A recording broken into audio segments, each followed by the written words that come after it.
Welcome, today I'm with Huawei Nova 9 from the European distribution, and we are going to check if this device comes with a factory installed screen protection.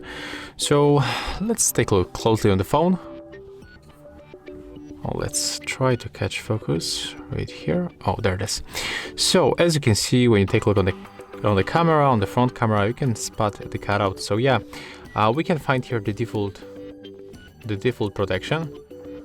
It comes from the edge to the edge, so also it covers this curved edges, and it's very thin foil, so it will protect this smartphone, the display of the smartphone, from scratches.